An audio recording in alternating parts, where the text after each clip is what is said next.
Muy buenas tardes a todos.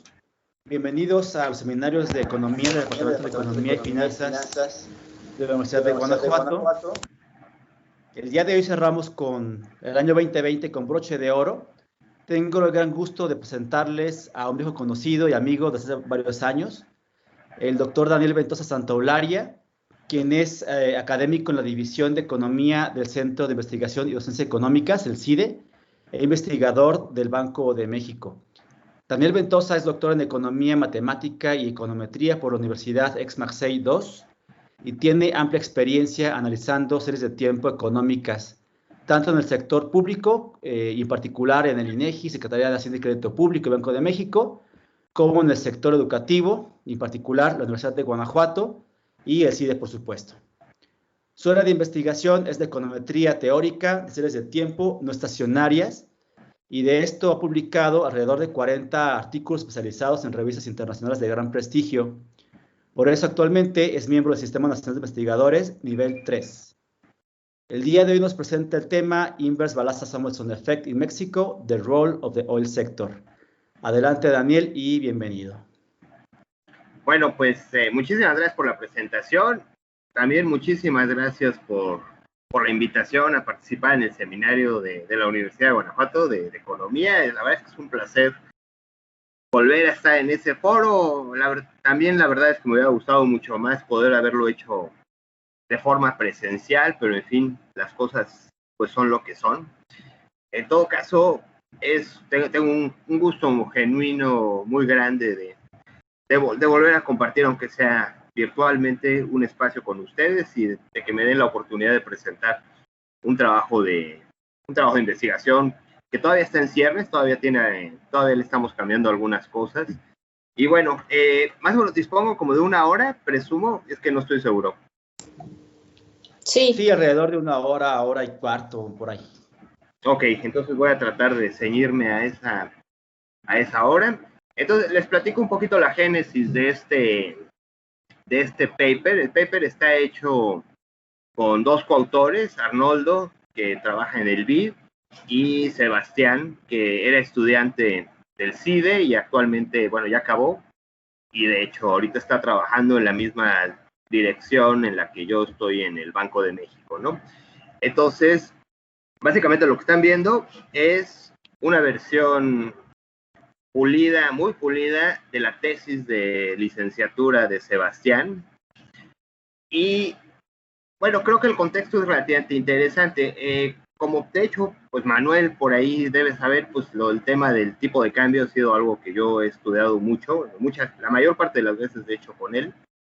Y el punto es que hace un par de años me tocó hacer una consultoría para el Banco Interamericano de Desarrollo, justamente con Arnoldo, y él quería hacer el estudio de lo de la productividad en México, de cómo había evolucionado esta con respecto a la norteamericana y cuál era su relación con el tipo de cambio. Entonces, cuando se habla de productividades y tipo de cambio, básicamente uno tarde o temprano acaba cayendo en el famosísimo efecto que descubrieron Balassa y Samuelson hace ya como 50 o 60 años.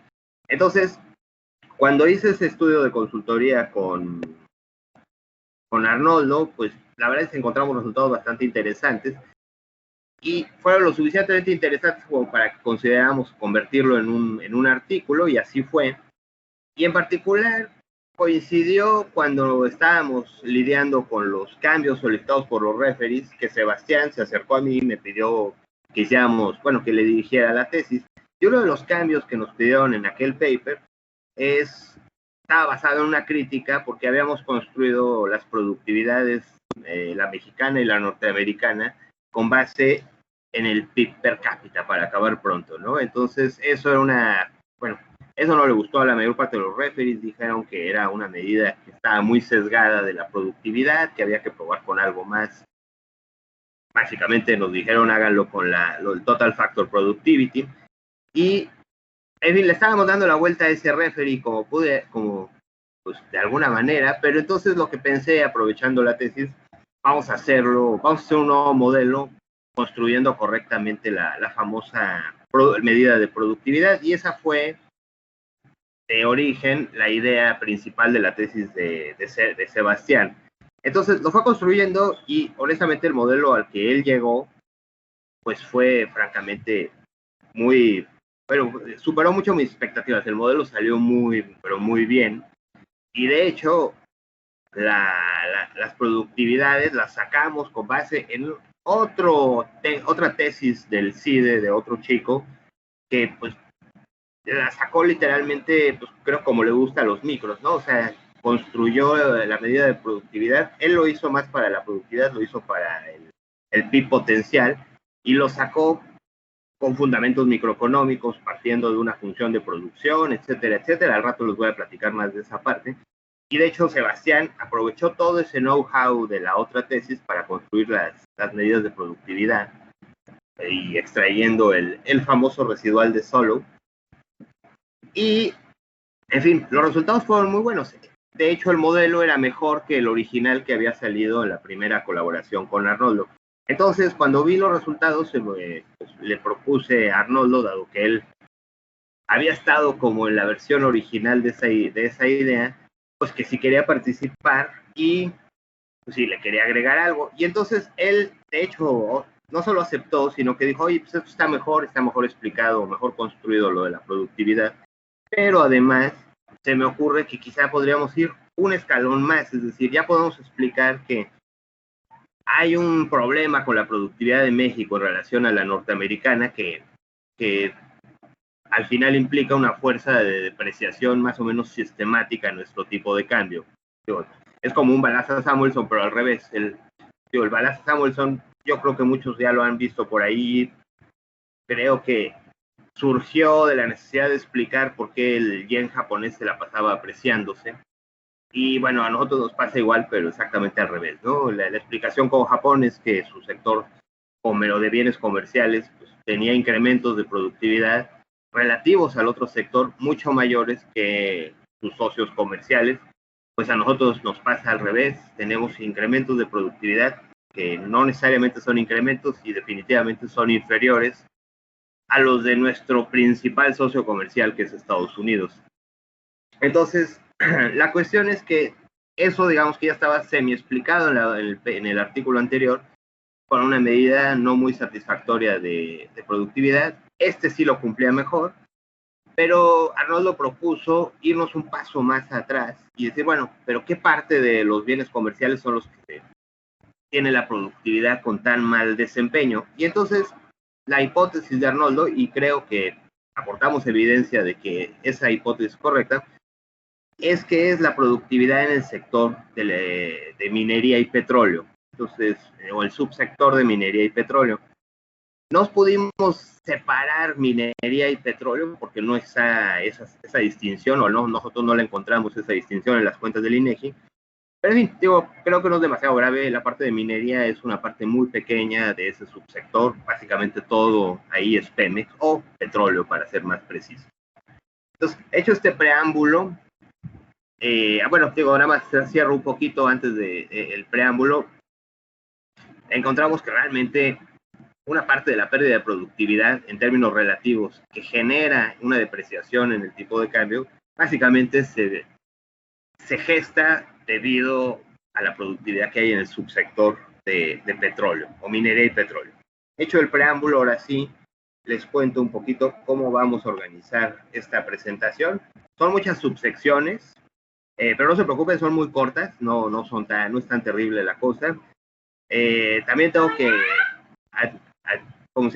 confesar que esta es la primera presentación en 15 años que no hago en látex. Me da mucha pena, esto es un PowerPoint, son efectos colaterales de trabajar en el banco, que a los 2 meses gesta un doctorado en PowerPointitis, y pues ni modo, ahora sí que admito que no me quedo de otra más que aprovechar mis recién adquiridos conocimientos en PowerPoint. Entonces, hecha esa disculpa, básicamente les voy a platicar como un vistazo rápido de cómo se ven las cifras de productividad en México con los cálculos que hicimos. Una pequeña revisión de la literatura, junto con un marco teórico que pues, fundamentó nuestra especificación empírica. la estimación de las productividades con un poco más de detalle. Las secciones 2, 3 y 4 no es mi área más fuerte, voy a ir más o menos rápido. Definitivamente yo no soy un macro, digo, entiendo lo que se hizo, pero aquí sí el mérito es más de Sebastián y un poco de Arnoldo, y yo nada más supervisé, entonces no voy a entrar en muchos detalles ahí. Y a partir de ahí sí ya es lo mío, la estrategia econométrica, un poco los resultados. Primero el modelo que no contempla la subdivisión del subsector de petróleo, y después los resultados del modelo que ya lo incluye el petróleo, ¿no? Y, en fin, remato con unos pequeños análisis de robustez, unos breves análisis de robustez y unas consideraciones finales. Entonces, ¿cómo se ve la productividad en México? ¿Cómo se ha visto en los últimos, esencialmente, 20 años? Entonces, los cálculos que hicimos, de los Total Factor Productivity, o creo que hay un nombre más correcto para esto, es la productividad multifactorial, más que total, pero en fin. El TFP, pues la calculamos para el sector de bienes comerciales y para el de no comerciales. Al rato especifico qué entendemos por comerciales. Y lo que ven en la gráfica es básicamente, pues, la evolución en estos 20 años.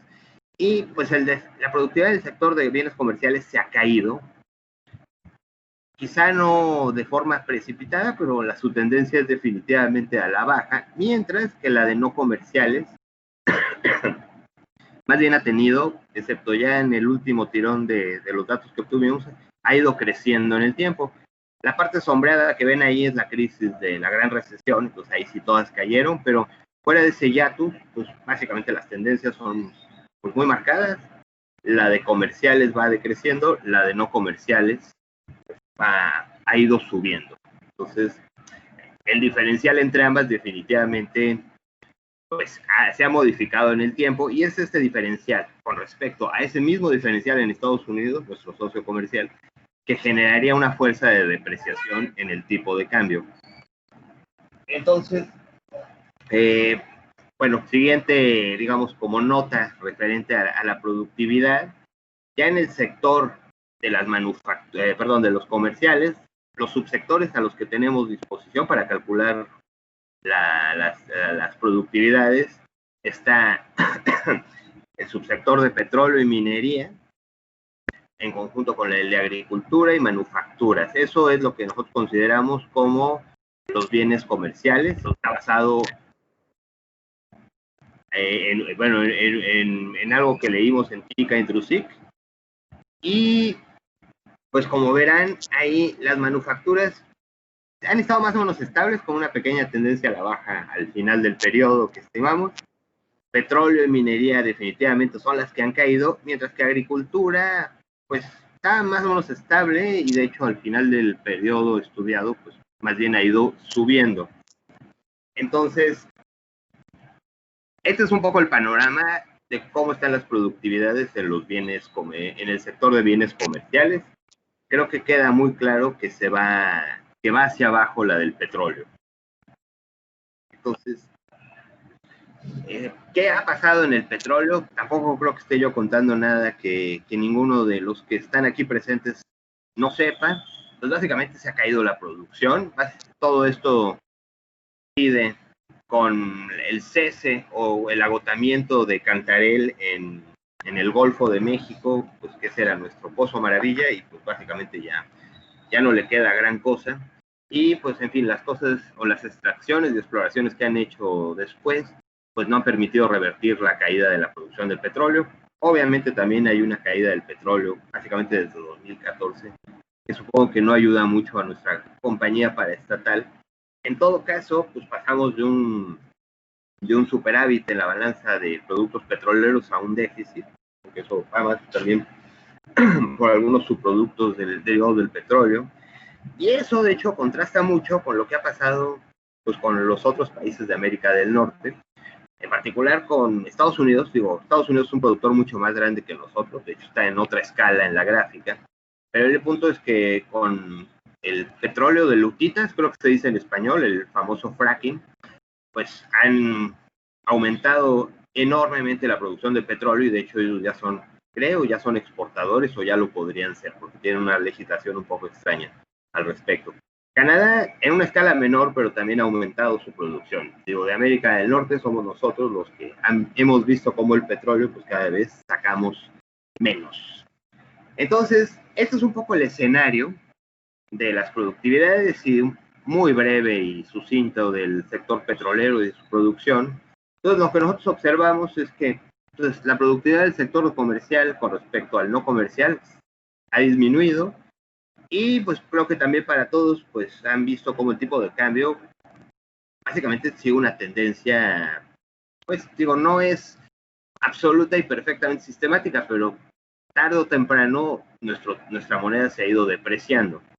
Entonces, dado la pérdida de productividad en términos relativos y observar que el tipo de cambio se ha depreciado, quizá trompicones, pero lo que sí es que nunca ha pasado de forma más permanente es una apreciación.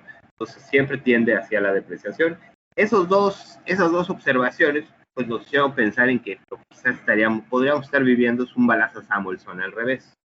Y como les decía en el preludio, pues tenemos muchas sospechas de que la pérdida de productividad viene por el sector del petróleo, subsector del petróleo. Entonces, en la revisión de la literatura, como decía, yo no soy experto, la voy a pasar relativamente rápido.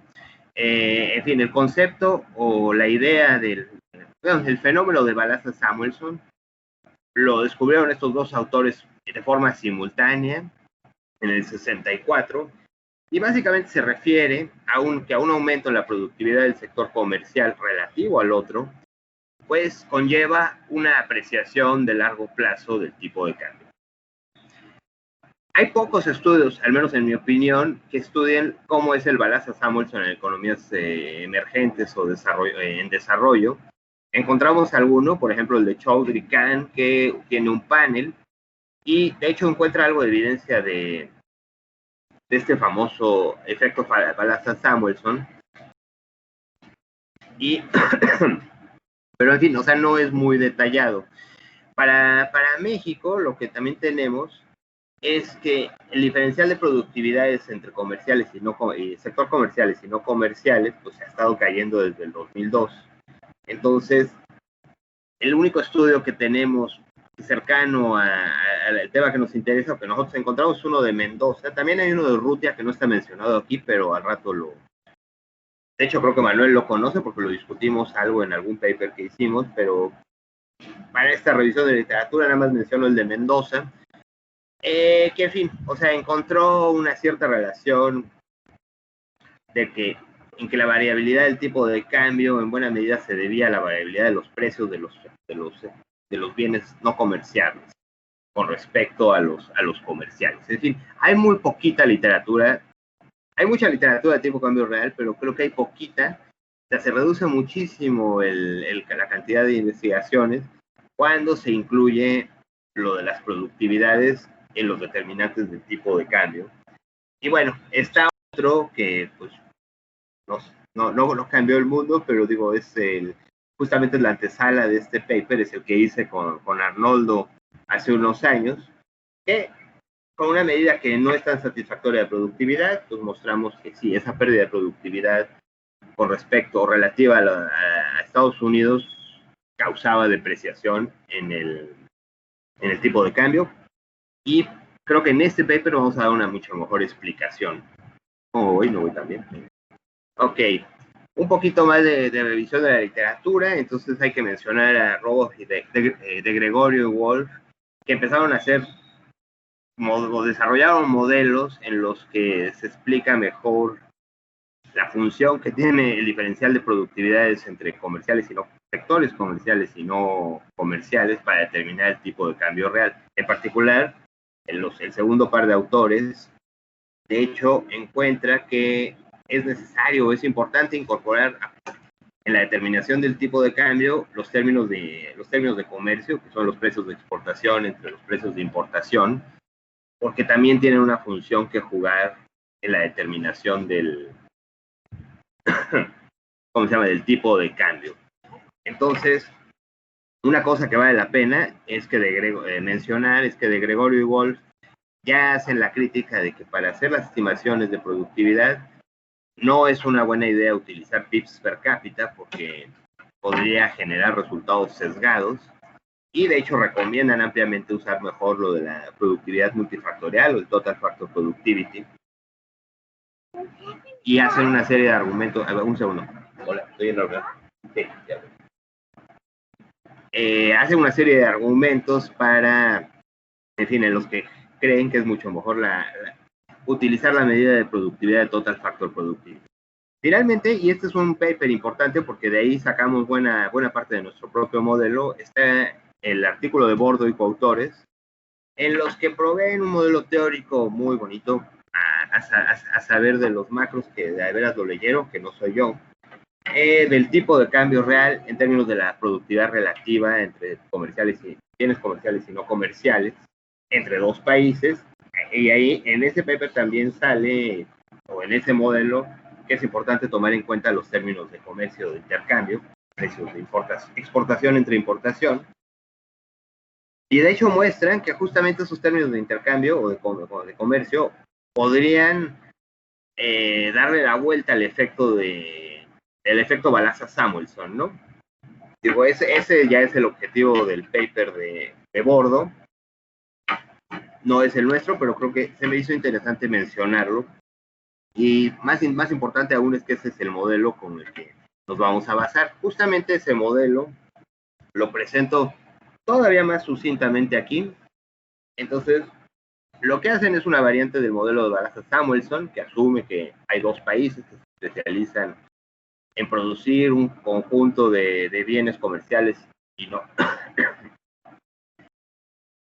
comerciales, y en cada uno tiene una ventaja comparativa. Y bueno, hay un consumidor representativo que justamente consume un paquete de bienes comerciales y no comerciales. Cuando ellos Bordo y sus autores resuelven el modelo, de hecho llegan a una ecuación que es justo la que nosotros necesitamos para poder justificar la especificación empírica, que es la que aparece ahí como la número 1. Q es el tipo de cambio, y lo que tenemos en el primer paréntesis es simple. Bueno, las A son las productividades o los residuales de Solow para cada uno de los sectores. Los asteriscos marcan que se trata del resto del mundo, en nuestro caso Estados Unidos. La T es de tradable, la NT non-tradable, la H es de home, o sea, México, y bueno, el asterisco que está más bien como superíndice es del otro país, es de Estados Unidos. Z son los términos de intercambio. Entonces, ¿dónde se juega todo ¿cómo se llama? El efecto de Balazs-Samuelson? Básicamente los parámetros gamas, el gamma y el gamma asterisco. Digamos que aumenta nuestra productividad en el sector comercial, que es la primera A sub TH. Bueno, pues si eso aumenta, y asumiendo que gamma es positiva, lo que debería pasar es que si aumenta nuestra productividad, con respecto a todas las demás, nuestro tipo negativa, gamma es negativa, una disculpa, es un lapsus, nuestro tipo de cambio se debería apreciar. Entonces, si aumenta la productividad en el sector comercial y el parámetro tiene el signo esperado que es negativo, todos esos aumentos en productividad deberían generar apreciaciones en el tipo de cambio. Eso es Balazs-Samuelson tal cual. Exactamente lo mismo debería ocurrir con lo de las productividades del socio comercial de Estados Unidos, pero con el signo opuesto.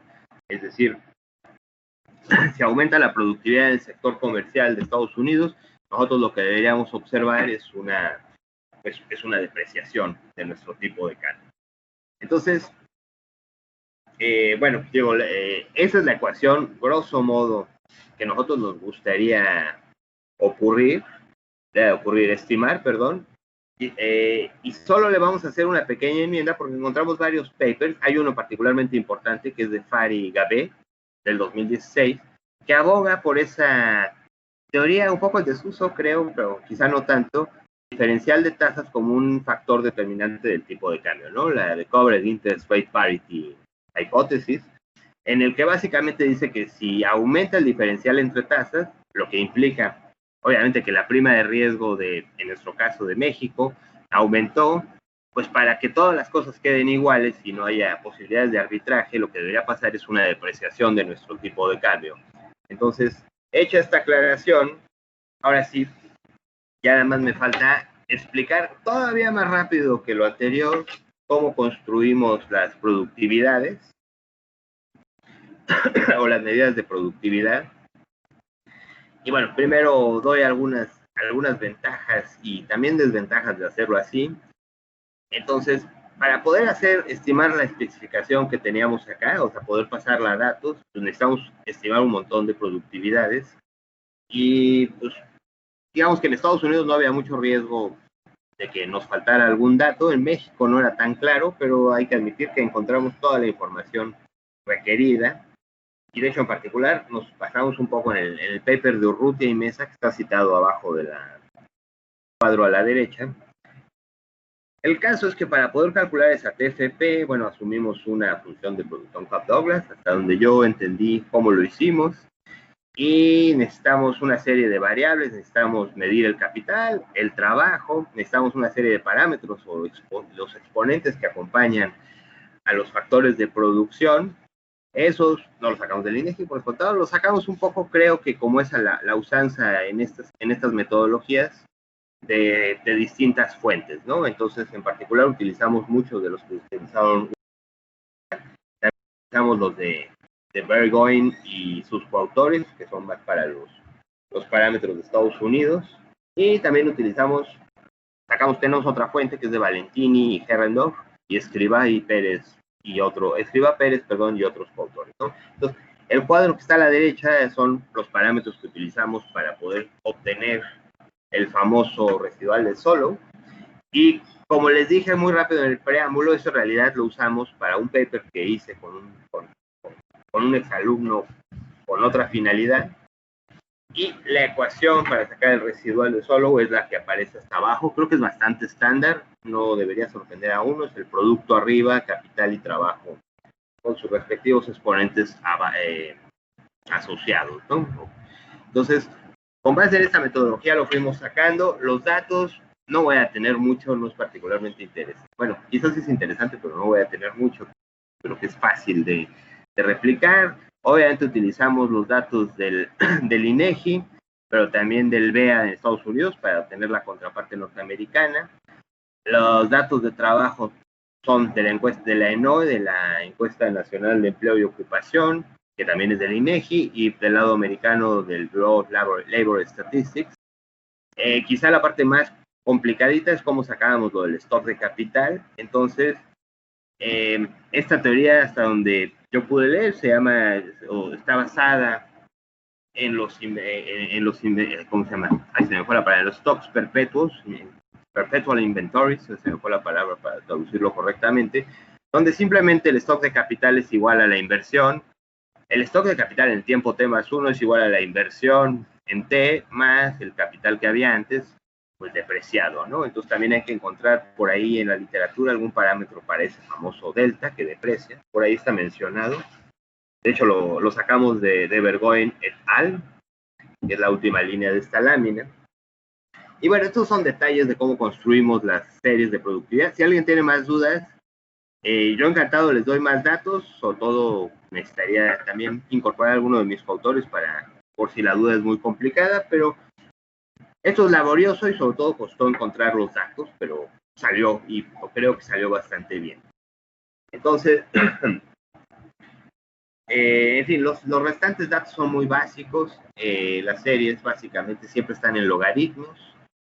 El tipo de cambio real no es otra cosa más que el tipo de cambio entre precios extranjeros o precios de Estados Unidos y precios de México. Eso es algo que se podría mejorar si tuviéramos datos más finos, pero eso sí no lo encontramos. Los términos de intercambio, como ya lo había dicho varias veces, por precios de exportaciones entre precios de importaciones, vienen del Banco de México. La tasa de fondeo que utilizamos para todos, más bien las tasas que utilizamos para la tasa de fondeo, para las tasas es la de fondeo en Estados Unidos y la de CETES 28 en el caso de México.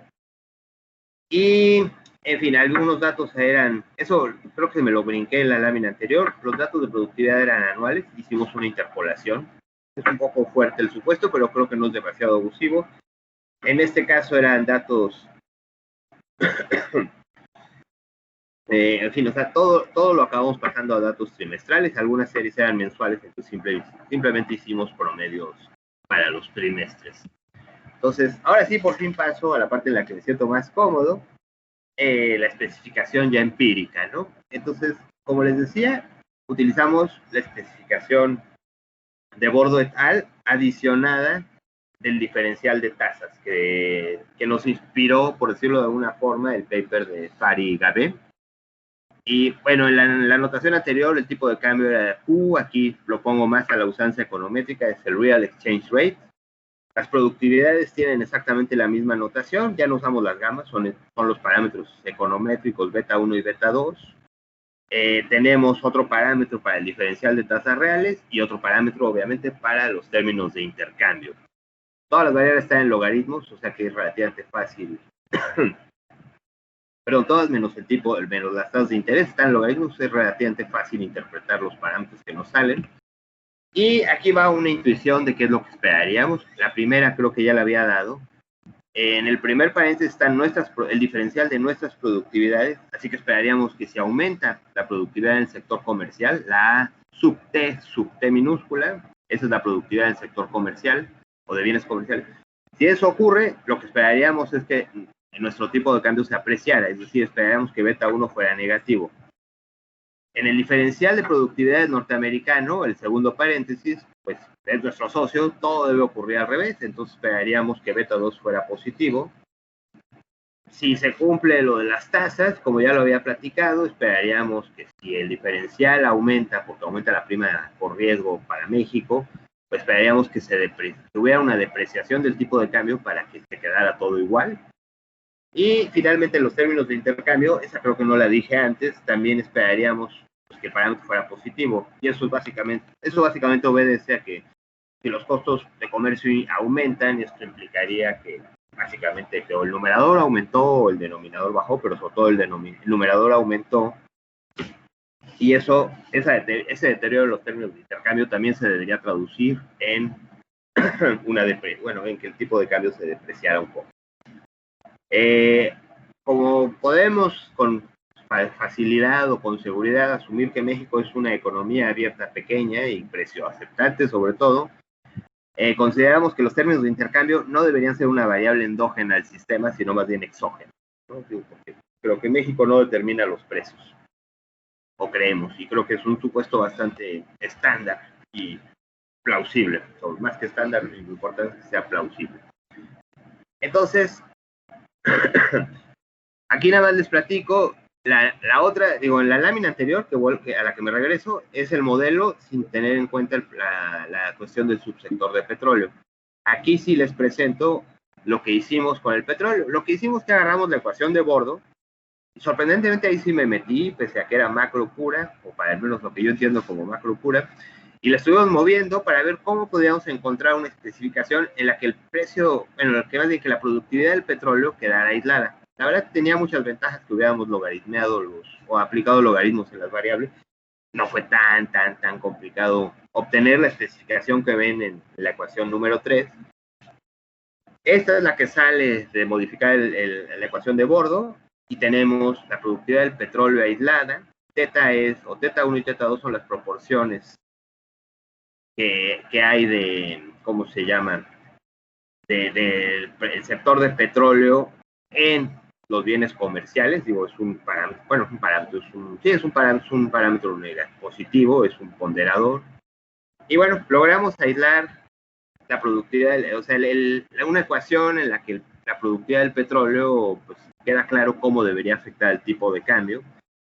Todo lo demás sorprendentemente queda parecido, es decir, también queda aislada la productividad de los bienes comerciales, pero no petroleros, y la productividad del sector, ¿cómo se llama? De bienes no comerciales. Todo lo demás está bastante igual. Y la lectura es exactamente la misma. Esperaríamos que si el sector petrolero aumentara su productividad, pues el parámetro, ojalá, de hecho debería ser 0, porque ese aumento en la productividad debería apreciar el tipo de cambio. Entonces, presentadas las dos ecuaciones, ahora sí ya les empiezo a presentar ya los resultados más numéricos. La ecuación que les presenté ahorita, las dos ecuaciones, pues como que son candidatos bastante naturales a hacer una estimación de series de tiempo con un modelo autorregresivo cointegrado.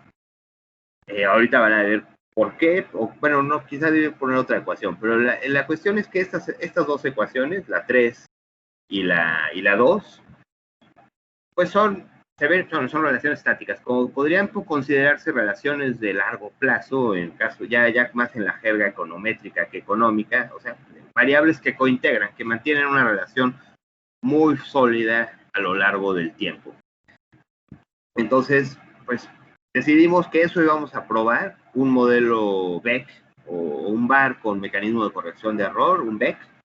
Y lo que es importante saber es que cuando uno estima un BEC, está la ecuación de largo plazo, que la vamos a especificar tal y como lo están viendo, como lo vieron en las láminas anteriores, pero también hay una parte de dinámica de corto plazo, que es un VAR con todas las variables diferenciadas, o sea, voy a ir a la primera, la primera diferencia del tipo de cambio real, la primera diferencia del diferencial de productividades en México, la primera diferencia del diferencial de productividades en Estados Unidos, etc., etc. Y esa se estima como un VAR, que es eso, igualito a un VAR, pero además incluye el mecanismo de corrección de error. El mecanismo de corrección de error no es otra cosa más que qué tanto está desequilibrado la ecuación de largo plazo, por ejemplo, la que estamos viendo ahí, rezagada a un periodo. Eso, todo lo que estoy platicando aparece en las ecuaciones de corto plazo del BEC, que no vamos a presentar porque no son en sí esas ecuaciones tan interesantes, lo que es interesante son las funciones de impulso-respuesta. Ok, si queremos utilizar un modelo BEC, las variables tienen que no ser estacionarias, sino pues nomás no se valen. Entonces lo primero que hay que hacer es un estudio de estacionariedad de las que vamos a utilizar. Eso es lo que muestra el cuadro de la derecha. No os voy a aburrir con esos detalles. Está hecho con pruebas bastante estándar, una Dickey-Fuller aumentada GLS, una Phillips-Ferron, la KPSS, que tiene las hipótesis invertidas, y excepto un poquito de evidencia en la productividad norteamericana, básicamente nunca pudimos rechazar la hipótesis nula de que las variables es factible interpretarlas como variables no estacionarias. Pusimos un poquito aparte las tasas porque ahí no controlamos por la constante, porque no da la impresión de haber ningún elemento de tendencia en ese diferencial de tasas de interés. Entonces la especificación de las pruebas es distinta, y de hecho no se puede hacer la de KPSS porque sin constante esa prueba no existe, valga la expresión. Entonces ya tenemos especificado el modelo, ya tenemos que las variables sí son candidatas para meterse en un BEC, y ahora sí, pues vamos a literalmente estimar el primero, es el modelo que no tiene petróleo. Entonces lo que están viendo ahí son los resultados ya numéricos del modelo sin petróleo, valga la expresión, y los parámetros de hecho salen todos con el signo correcto, es decir, aumentos en la productividad. El diferencial entre productividad comercial y no comercial en México generan apreciaciones, el efecto fuerte y significativo. Los diferenciales norteamericanos salen con el signo correcto, pero no salen estadísticamente significativos. El diferencial en tasas, de hecho, sí cumple con lo esperado por el Coverage Interest Rate Parity. Ya no sé si lo estoy diciendo bien. Es sorprendente, eso hasta a mí me sorprendió. Salió bien, no salió volteado, como casi a todo el mundo le sale. Y el efecto de los términos de intercambio también es el esperado. Entonces todos los parámetros salieron bien. Hay uno que no salió significativo, pero en realidad lo que más nos interesa a nosotros es mostrar que el diferencial de productividades en México tiene incidencia sobre el tipo de cambio. La evidencia de cointegración es lo que están viendo en el cuadro a la izquierda, que es la prueba de cointegración de Johansen. Entonces, está la prueba de la traza, la prueba del LMAX. Entonces, básicamente las dos rechazan que haya 0 vectores cointegrantes, y al 5% no pueden rechazar que hay un vector cointegrante. La traza no lo puede rechazar a ningún nivel. Bueno, casi a ningún nivel, hasta el punto 57. Entonces, creo que la evidencia es bastante sólida de que hay una relación de largo plazo, entendida esta como de cointegración. Y este es el resultado que consideramos más importante, que es, bueno, no es el más importante, los parámetros son muy importantes, pero este es el que creo que es más fácil de leer. ¿Qué pasa si le aplicamos un choque al diferencial en productividades en México? ¿Qué efecto tiene este sobre el tipo de cambio real. Y lo que encontramos, según esta función de impulso-respuesta, es que, bueno, el choque por descontado tiene la dirección adecuada, es decir, el choque es positivo, ¿no? Entonces, aquí sería a la balaza Samuelson estándar. Aumenta la productividad en México debido al choque, y lo que le pasa al tipo de cambio es que sufre una apreciación, que en este caso podemos cuantificar en aproximadamente, o en su punto más fuerte, 2.6%. En el texto puse que este efecto dura 2 o 3 trimestres, bueno, más bien puse como 4 trimestres. La verdad es que eso no es tan preciso o no es tan cierto, porque estamos hablando de variables que son como raíces unitarias o como caminatas aleatorias. Para quien esté familiarizado con ese tipo de variables, básicamente se pueden representar como una suma de ruidos que no descuenta el valor de los ruidos conforme pasa el tiempo, ¿no? Cuando uno choquea una caminata aleatoria o un proceso integrado de primer orden, el choque jamás se borra, ¿no? La serie lo guarda para toda su vida, valga la expresión. Y eso, para efectos de una función de impulso-respuesta extraída de un BEC, pues lo que quiere decir es que si uno encuentra un efecto en las funciones de impulso-respuesta, en realidad ese efecto, digo, los intervalos de confianza no son del todo reveladores, ese efecto es permanente. Entonces, no voy a traer tantos detalles, quizá no sea tan interesante como a mí me lo pareció, pero básicamente las funciones de impulso-respuesta de un BEC, pues los efectos pues son permanentes, digan lo que digan las bandas de confianza. Entonces encontramos que el efecto va en la dirección correcta y no es trivial. Algo que, bueno, antes de entrar a otro tema que me parece interesante, les presento rápido lo que nos pasó con el modelo que incluye el petróleo. Otra vez los signos nos salieron como esperados. En este caso, la productividad petrolera, aparte de que, digo, si hubiera aumentos positivos de la productividad petrolera, estos harían que el tipo de cambio se apreciara. Todos los cambios en la productividad petrolera en realidad han sido negativos, o sea que han coadyuvado a que el tipo de cambio se deprecie. El resto del subsector de bienes comerciales no parece ser estadísticamente significativo, como de hecho, al igual que antes, el de los no comerciales, ni el de Estados Unidos. El diferencial de tasas sí sale significativo y con el signo esperado por la teoría, y en los términos de intercambio también. Todo sale con el signo esperado y con magnitudes que suenan razonables, por decirlo de alguna forma. En fin, aquí hay unos detalles, pero creo que ya me estoy un poco pasando de tiempo para que me dé tiempo de presentarlo todo. Si alguien tiene dudas, luego me puedo regresar. Lo que me gustaría ya es prácticamente la penúltima sección de mi presentación, son los análisis de robustez. ¿En qué consiste lo que hicimos? Básicamente lo que probamos es quitar y poner las variables y ver si había alguna que afectaba considerablemente los resultados. Yo digo, si hay variaciones, pero esencialmente omitamos lo que omitamos o añadamos lo que añadamos. Los parámetros son más o menos de tamaños similares en todas las estimaciones. Aquí les presento las primeras 5 para el modelo que no tiene petróleo.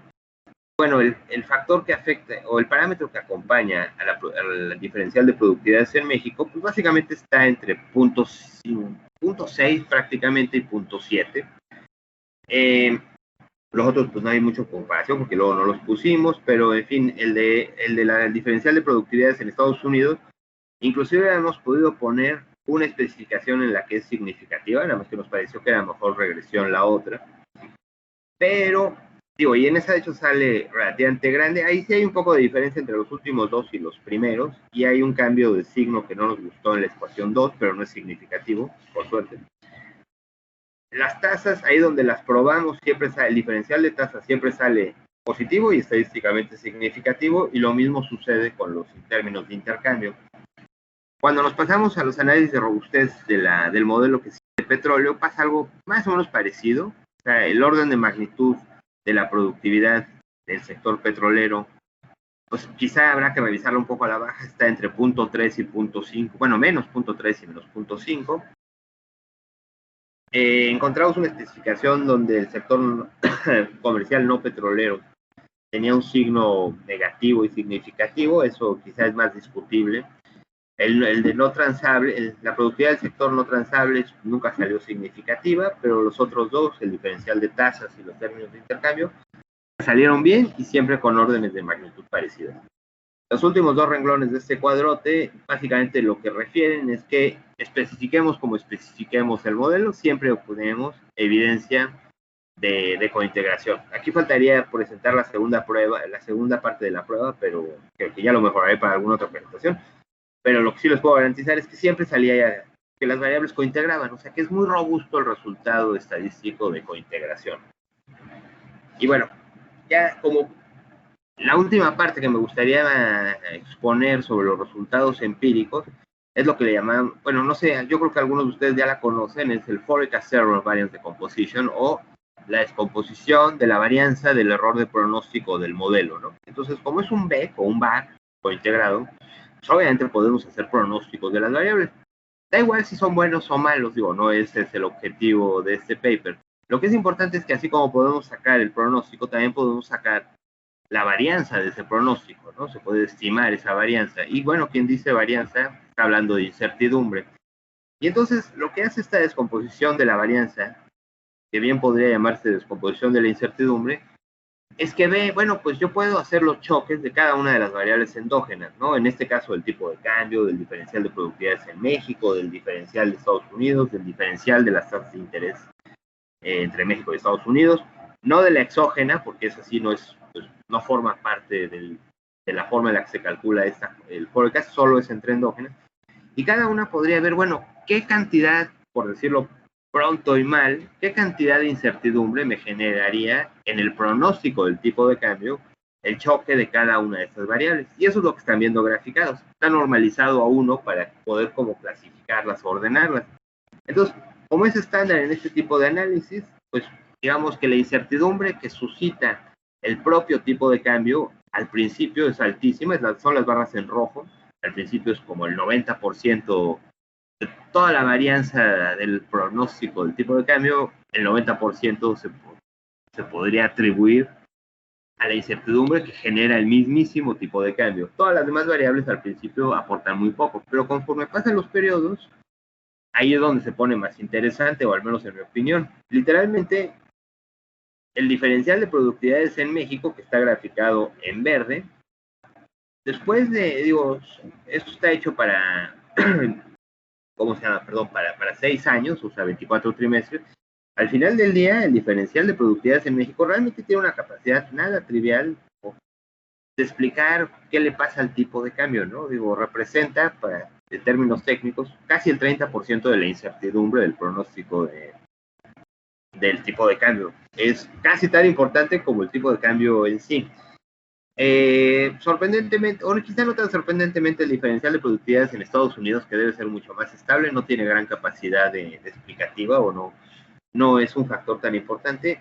Y eso sí, más sorprendente, el diferencial de tasas, o no como el diferencial de productividades mexicano, pero sí tiene un papel que jugar en la explicación de la incertidumbre o de los pronósticos del tipo de cambio. La que ven a la izquierda es la gráfica que no contiene, es el modelo que no contiene petróleo, y la de la derecha incluye lo del sector petróleo. Y otra vez, digo, ya no entro en mucho detalle, pero creo que hay que fijarse sobre todo en la fracción del error, de la varianza del error pronóstico, que es capaz que se explica por la incertidumbre de la productividad en el sector petrolero. Es más chica que la del sector completo del modelo anterior, pero definitivamente es grande.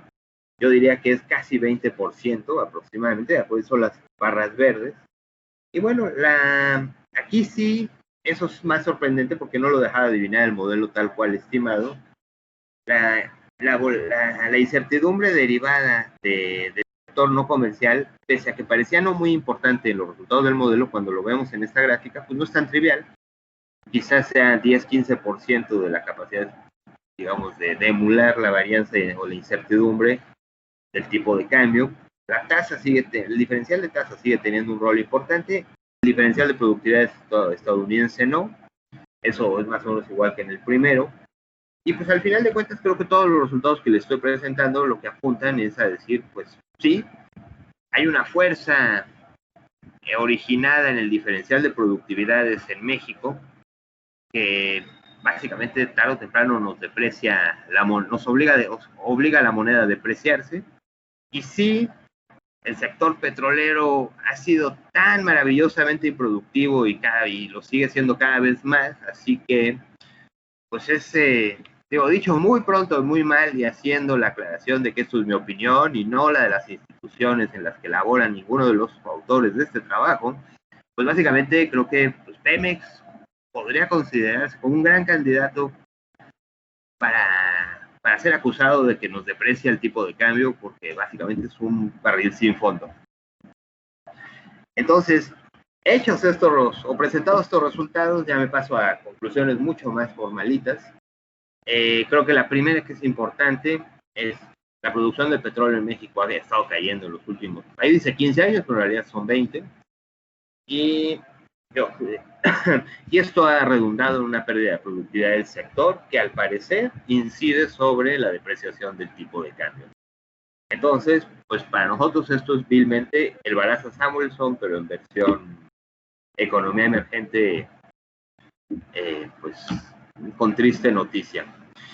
La segunda conclusión es que, bueno, esa pérdida de productividad del sector petrolero y además, algo que mencioné muy al principio, los bajos precios del petróleo que últimamente ha habido, pues quizá deberían incitar a nuestras autoridades a pensar en otra forma de mejorar la productividad del sector comercial, ¿no? Creo que sería importante porque esto sí afecta al tipo de cambio, y el tipo de cambio pues afecta también otras cosas. En todo caso, creo que sería algo importante, es un poco recomendación vaga de política económica, pues sí habría que preocuparse mucho por ver cómo mejorar la productividad del sector de bienes comerciales. Entonces, esto ya son más palabras de la última de mi coautor, pues es lo que pero digo, la suscribo completamente. Realmente quizás nos deberíamos preocupar más por garantizar el imperio de la ley y definitivamente por mejorar la educación en México, ¿no? Entonces, creo que esto no digo nada muy novedoso, pero pues cada vez se hace más manifiesto, más patente y más importante. Creo que es algo muy relevante para México preocuparse. Yo creo que ya llegó la hora de realmente preocuparnos mucho por eso. En el sector, relativo al sector ya más específico de petróleo o de energía, pues definitivamente creo que habría que aprovechar que más o menos todavía queda algo de marco para economía, para energías renovables y otro tipo de fuentes de energía, pues para fomentarlas, porque como que pinta que por el petróleo no va. Y que quizá en la medida que seamos exitosos en transitar hacia una economía que use energías renovables, pues eso quizás se podría se podría traducir, si tiene mucho éxito, en cancelar ese efecto negativo o depreciativo sobre la moneda que tiene el esquema actual, que está basado demasiado en energía petrolera. Pero la última consideración a la que les platico es que, bueno, esto que le está pasando a México, creo que podría, el aprendizaje que tenemos del caso mexicano, creo que se podría exportar a otras economías que también sean dependientes de alguna materia prima no renovable, porque, bueno, eso tarde o temprano pasa factura. Y de hecho, quizás este paper lo que sugiere es que los primeros indicios de que ya están a punto de traernos la factura a la mesa y va a haber que pagarla, es esa fuerza de depreciación en la moneda. Entonces, quizá, no sé si se puede llegar a llamar un early warning, pero esta depreciación sistemática, pues quizá realmente es una llamada de atención, en el caso mexicano, de que deberíamos cambiar algo en el sector comercial y en particular en el subsector de energía, y para otras economías que tengan dependencias fortísimas de otros commodities no renovables, pues quizá esto podría servir para saber cuándo ya toca cambiar el modelo. Y bueno, nada más una pequeña aclaración que añadí en el anexo, o sea, no pudimos separar el subsector de energía en solo petróleo, nosotros no encontramos el dato, pero bueno, me gustaría nada más revelar que, pues, de hecho, al principio de la muestra, petróleo era casi el 90% de ese subsector, ahorita ya nada más es el 70%, y minería de metales y minerales no metálicos, pues bueno, ha ido creciendo, pero sigue siendo una fracción muy pequeña del sector. Es nada más para tratar de hacer más creíble que nuestra medida del sector petrolero, que no es perfecta, está sucia por lo de la minería, no está demasiado sucia. Y pues, la verdad, dicho eso, he terminado con la presentación, entonces, pues, espero que no los haya yo dormido porque no los veo. Pero pues si alguien tiene alguna pregunta, yo encantado trataré de darle respuesta. Sí, Daniel, muchas gracias. Muy interesante tu plática.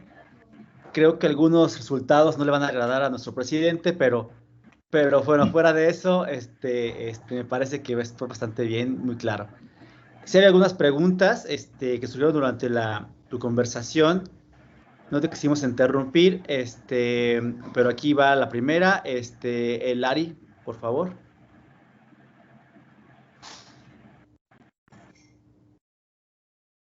Sí,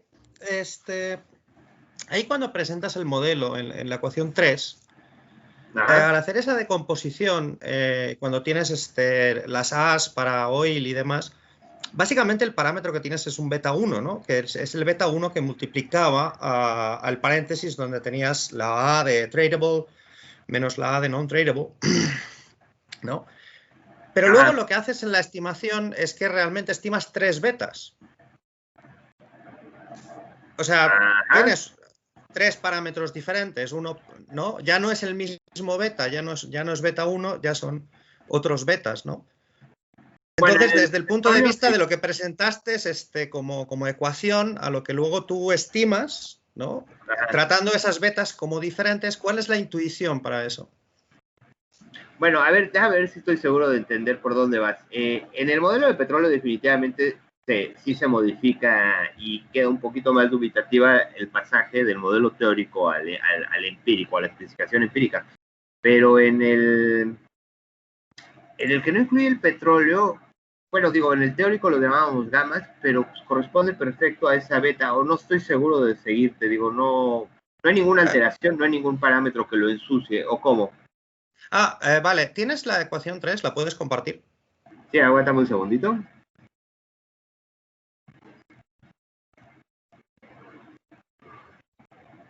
Ya, por fin. Un segundo, va, aguante porque yo no la estoy viendo. ¿Tú sí la estás viendo, verdad, Larry? Ahora. Bueno, a ver, esta es la teórica, ¿no? Básicamente el tipo de cambio, un parámetro que acompaña al diferencial de productividades, un parámetro que acompaña al diferencial de productividades americano y un parámetro que acompaña a los términos de intercambio. Y la especificación... Sí. Luego tienes la 2 y luego tienes la 3. En la 3 ya es donde has separado Y aquí básicamente tienes el beta 1, el beta 1 y el beta 1. Entonces tienes beta 1, tita, y luego cuando estimas son diferentes. Ya, perdón, eso se me olvidó presentar la evidencia, eso sí está en el paper, pero que es una excelente pregunta, una disculpa.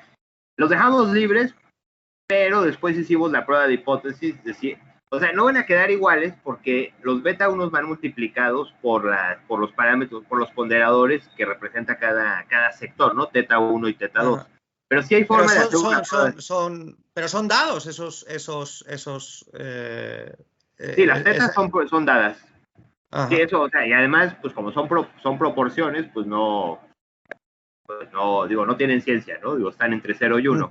Lo que quiero decir es que efectivamente beta 1 y beta 2, digo, beta 1 y beta 1, mil disculpas, aquí tienes toda la razón, pues sí, no van a dar igual en la estimación, porque, pues, la estimación no los separa, la estimación a lo sumo tratará de estimar beta 1 por teta 1, beta 1 por teta 2, pero lo que sí se puede hacer, y sí se hizo, una disculpa que no lo presenté, pero sí se hizo, es la prueba de hipótesis de que beta 1, como teta 1 sí lo conocemos, y teta 2 también, podemos hacer la prueba de hipótesis de que esto se mantiene, o sea, de que el beta 1, digamos, como aislado, sí sería una forma básica o sea, una forma válida de representarlo así.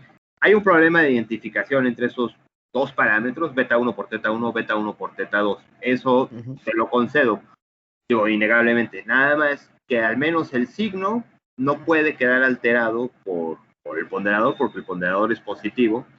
Sí, es positivo. Sí, y lo que sí, digo, al menos la prueba dice que tomando en cuenta los parámetros teta, pues sí sale evidencia estadística de que, pues sí, efectivamente es beta 1 en los dos parámetros, ¿no? Lo que está dentro. Digo, son como dos ecuacioncitas con dos incógnitas, o sea que sí se podría resolver. Admito que eso está poco trabajado, pero de hecho es un excelente punto, déjame apuntarlo porque no estoy seguro si está bien expuesto en el paper. Vale. Y ahí obviamente cuando los haces por separado pues ya resulta irrelevante, pero al menos aquí teóricamente el signo que acompaña el tercer beta 1 debería ser negativo, ¿no? Según yo sí, pero ahorita si me agarras en curva, ¿no salió negativo? Déjate. O sea, ya como lo estimas después, da igual, pero debería tener un signo negativo delante, al menos teóricamente. Ya, teóricamente sí, efectivamente sí. Sí. Porque los tienes todos en positivo y en teoría debería ser un menos. Luego, como lo estimas por separado, pues en realidad da igual qué signo tenga delante. Tendrá el signo que salga en la estimación y ya, ¿no? Sorprendentemente sale negativo, pero estoy de acuerdo que da un poco igual. Pero lo que sí es que hace sentido teórico, ¿no? O sea, si aumenta la productividad del no tradable, eso disminuye el diferencial y eso, ¿cómo se llama? Debería negativo. Aumenta negativo, debería apreciar. Depreciar. Sorry, me dijo. Sí, perdona. Y luego ya una cuestión así práctica. Dado que tenemos esta fuertísima oscilación en los precios del mercado del petróleo, esto tú lo tienes recogido en el TOT, ¿no? ¿O dónde iría? Una fortísima, ¿qué? Perdón, no oí. El mercado de petróleo ha oscilado un montonal en el periodo, ¿no? O sea, había momentos que estábamos a $100 y pico el barril, luego bajó a 30. No. Y entonces eso tú lo tienes en el TOT, ¿está registrado ahí? En cierta forma sí, yo creo que lo que debería mostrarte es una gráfica de los términos de intercambio, pero yo creo que la proporción de las exportaciones petroleras en México, es bastante más chica de lo que algunas personas creen, ya no es lo que afortunadamente era hace tiempo. Entonces, no estoy seguro si se refleja tanto en esos precios de exportación, las oscilaciones tan fuertes a las que tú te refieres en los precios de petróleo. Sí, no tengo a la mano los precios, los términos de intercambio, pero eso, la verdad es que también es una muy buena pregunta. Yo te diría a priori que no están del todo reflejados, porque los términos de intercambio pues, incluyen todas las exportaciones en México, y las exportaciones de petroleras son una proporción no tan grande, no es insignificante, pero no es tan grande como para que incida tanto. Algo se debe ver reflejado, pero yo diría que no tanto. No, porque a lo mejor te convendría también esa desglosarla en dos, ¿no? Y tener un balance, digamos, de precios vinculado con el sector petrolero, ¿no? Y recoger ese efecto aparte. Bueno, eso se me hace buena idea. Admito que yo de hecho había pensado inclusive también en separar casi todo para cada subsector, nada más que ya meterle tanto detalle, creo que un modelo B, si le mete uno demasiadas cosas, pierde un poquito, también, sí, pierde capacidad incluso. Sí, y sobre todo, al menos por mi experiencia, es que si le meto más variables me va a costar un triunfo que eso funcione, ¿no? Pero no, sí entiendo la recomendación y de hecho me parece buena. Bueno, eso era todo lo que ya quería comentar y por lo demás está fantástico, me gustó mucho. Pues muchas gracias, Larry. Bueno, gracias, Larry.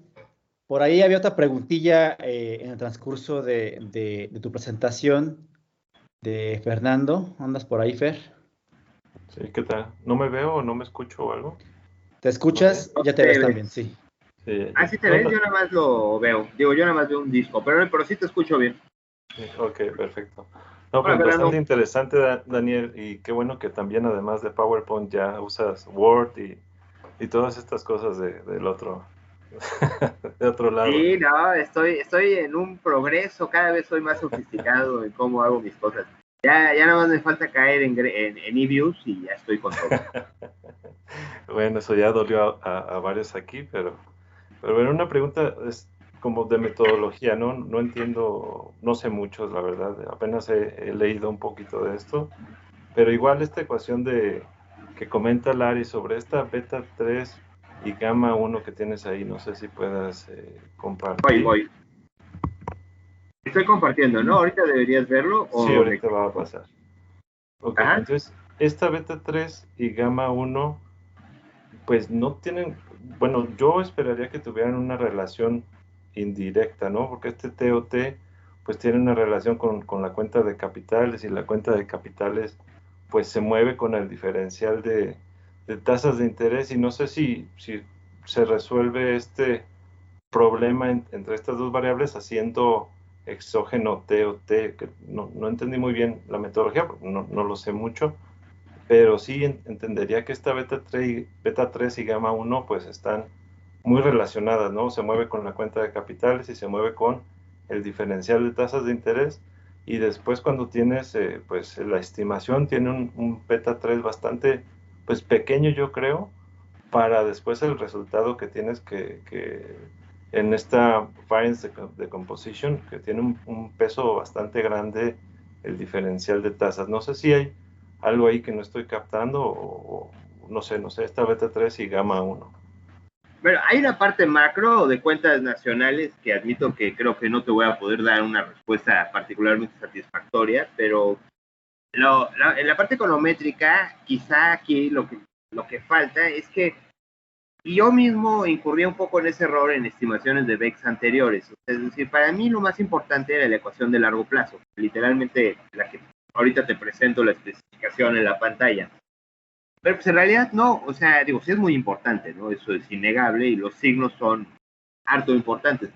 Pero en realidad un BEC creo que se tiene que utilizar cuando lo aplicas en cuestiones macro, pues de la misma forma, eso por ejemplo admito que es una enseñanza que el banco sí me ha dado, que esa sí es muy positiva, o sea, he visto cómo los macros usan los VARs.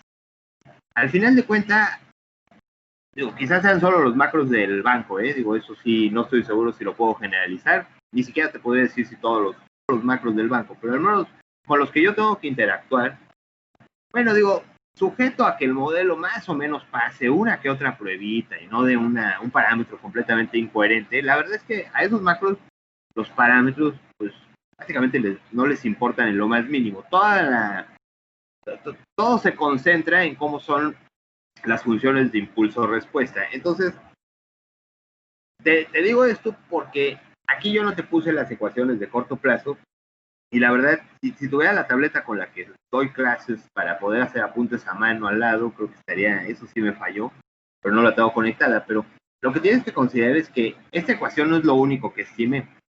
Aparte de esta ecuación, hay, perdón, hay cinco ecuaciones de corto plazo, donde está la primera diferencia del tipo de cambio en función de rezagos de ella misma, de diferencia, rezagos del diferencial de productividades en México, rezagos del diferencial de productividades en Estados Unidos, rezagos del diferencial de tasas y rezagos de los términos de intercambio.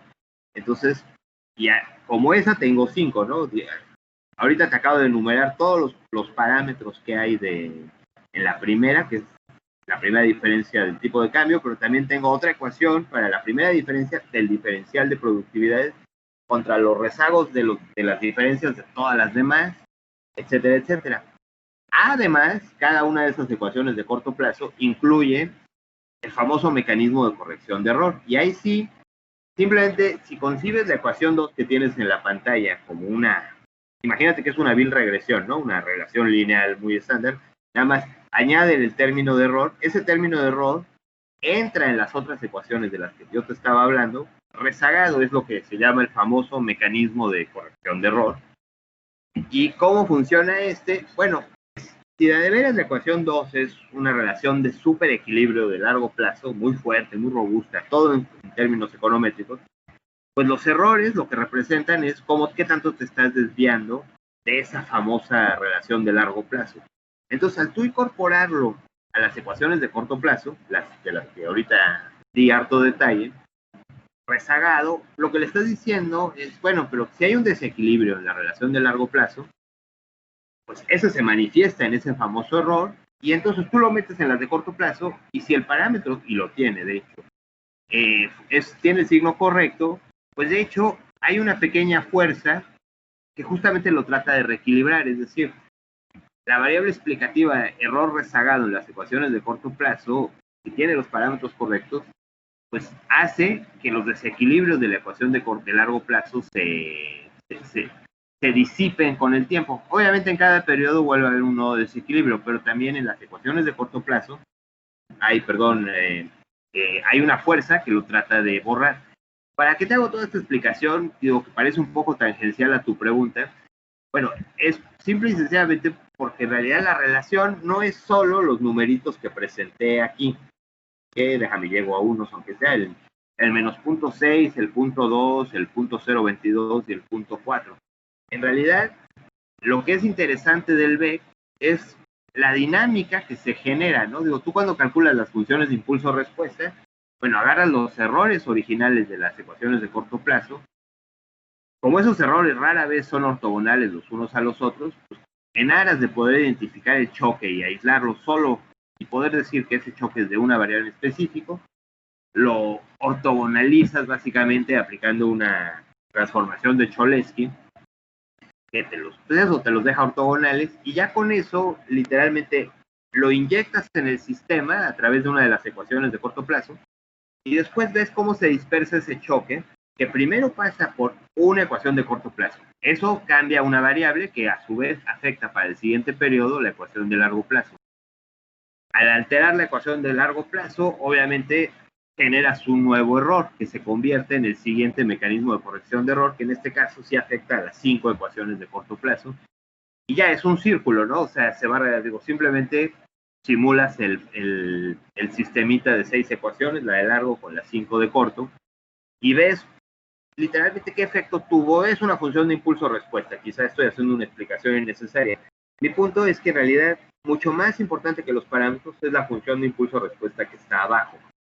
En términos de la identificación de los parámetros, debido a ahí sí te podría cantinflear más lo que tú mencionabas respecto a la cuenta de capitales, pero como no soy experto, creo que esa, de hecho todavía no la apunto, la voy a apuntar porque se la voy a preguntar a mi coautor, que él sí debería ser capaz de responderla con más precisión. Ok, Daniel, muchas gracias. A ti, Fernando. Perfecto. ¿Alguna otra pregunta que tengan?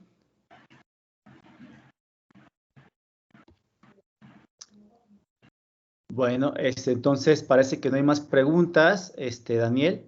Por lo tanto, te agradezco nada más tu participación. Aquí está ahorita en pantalla esta constancia que te haremos llegar próximamente a tu correo electrónico por tu participación como ponente en la conferencia titulada Inverse Balassa-Samuelson Effect in Mexico, The Role of the Oil Sector, en el marco de los seminarios de economía virtuales llevada a cabo el día de hoy, y firma tu servidor. Daniel, muchísimas gracias. Esperemos vernos próximamente. Alejandro, te agradezco muchísimo la oportunidad. Gracias por las preguntas. Digo, la verdad, no sé cómo suenen, pero sí las voy a tener que tomar en cuenta. Como les había dicho, este trabajo todavía está en ciernes y hay cosas de interpretación que creo que merecen mejor escrutinio. En particular, la última no la puedo resolver yo tan directo, pero definitivamente la voy a tener que tomar en cuenta. Les agradezco muchísimo. La verdad es que me da un montón de gusto haber podido pues estar en la misma sala virtual que todos ustedes. Creo que ya no conozco a todo el mundo, pero en fin, digo, todos mis recuerdos de Guanajuato son esencialmente muy buenos, entonces pues me da gusto que estén todos por ahí, y pues muchísimas gracias por todo. Espero no haberlos dormido demasiado, pero pues bueno, hice lo mejor por no ser, en fin, pues, espero haberlo logrado. Muchas gracias. Al contrario, la verdad que muy interesante, una conclusión que creo que nos deja reflexión, y la verdad es que desde lo teórico pues no hay realmente mucho que discutir. De la parte digamos intuitiva pues fuiste bastante claro. te agradezco nuevamente. Aquí, pues tienes a tu casa. Esperemos que nos veamos pronto, pues en persona, para alguna otra presentación o simplemente para convivir. Gracias a todos por participar. Gracias. Muchas gracias. Gracias, Al doctor contrario. Daniel, que esté muy bien. Felicidades. Gracias, Luisa, presumo, ¿verdad? Gracias. Sí, nos vemos. Gracias a todos por participar. Gracias a todos. Gracias.